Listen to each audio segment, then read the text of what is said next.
I want to do 2 or 3 things tonight. I want you to hear his story, and not only where Living Bread came from, but where it is currently. But also I want Patrick to talk a little bit about theology and philosophy of missions, particularly how that pertains to Living Bread. Tell us where Living Bread currently has churches, who the pastors are, and how does the process look from an idea, like this would be a good place to have a church, to actually a church meeting. Is this strategic? Is it more organic, like you just, hey, here's a city, oh, here's a guy, let's put this guy in this city. I think of the Ethiopian eunuch. He just sort of was just sent. God just said go, and he went. And then in Titus, it seems like Paul was very strategic in saying, Titus, take elders and appoint them in every one of these cities. And maybe it's a little both, but so how many churches do you have, and how does that process look? Okay, I think I have a map here. Yes. It's kind of an overview. Of course, again, this is a ministry that Barbara and I started from scratch in 2004. And so you're looking at about 8 years worth of life and ministry, kind of cumulative here. We currently are focused in southern Brazil.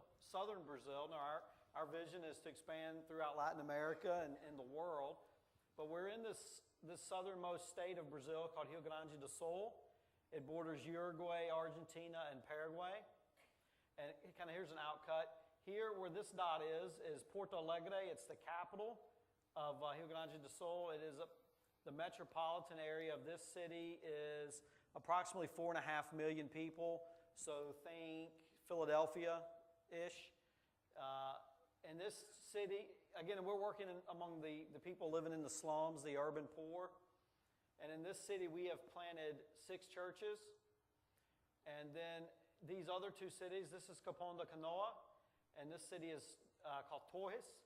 And we've got we've planted a church in each of these cities. The church in Torres we planted, we launched in February, just last month. And Porto Alegre, that's kind of where our base of operation is. So kind of give you an idea.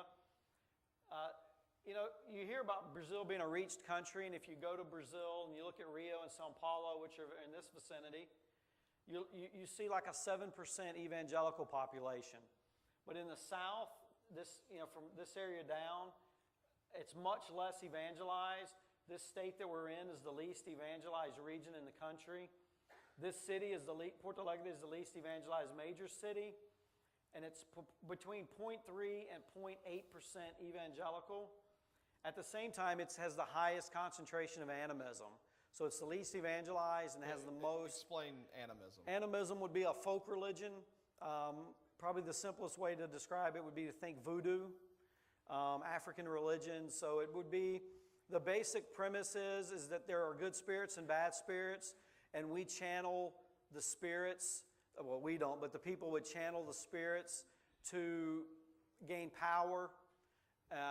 And so, of course, it's all demonic, but there's white magic, which would be maybe you're married and you want your husband to be faithful to you, so you would go to the witch doctor and you would make an offering, and they would cast a spell or give you a potion, and your husband would be faithful. There's also a black side of it where they would channel specifically what they would say evil spirits, and it's very dark in nature. They actually seek to channel Satan himself, and they make sacrifices to Satan. And so you have this type of religion is the predominant religion in the area. There are about 300,000 people in Porto Alegre that are living in severe poverty. You'll kind of see pictures later.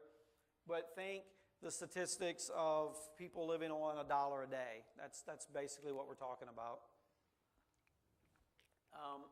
And Capão da Canoa and Torres are much smaller cities. But we're working among the people in the urban slums there as well. But basically, kind of what we've done, we've not only planted 8 individual churches, which is in and of itself great, but what gets me excited is we have actually planted a Brazilian-led, Brazilian-supported church planting ministry that shares our vision, and we now partner with them to plant these churches. And is there leadership in Brazil? Yes, this organization has a Brazilian board of directors. We have an executive director, Pastor José Maggioli, who's been planting churches among the poor in Brazil for over 30 years. He oversees our church planting efforts there. He is the one that works directly with the church planters and at these churches that I've shown you. And so our process for planting churches, we don't typically pick an area and then find somebody to go plant a church. We typically do it the other way. We look for called men of God who have a burden for a community, and then we come alongside them and assist them in going into the community that they're called to reach and to plant a church. And so it's a facilitative type role. We're not forcing things or saying, we want to go there and plant a church. Let's find somebody that'll do it. Instead, we're looking for men who are called to work among the poor and needy and are ready to go pour out their lives in a community.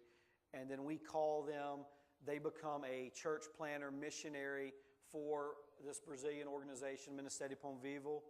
And then we work together to go and plant a church in that community. It starts a lot like church plants here. They meet in people's homes. They meet for Bible studies. We'll talk about it in a little bit. We have a comprehensive view of mission, and so they're doing more than Bible studies. That's certainly central to what we're doing. But we believe that the gospel transforms, and we believe that when you go in and you plant a church and you begin to disciple people, lives are transformed, and that ripples through all of life. And so we're working in all kinds of areas from our church plants.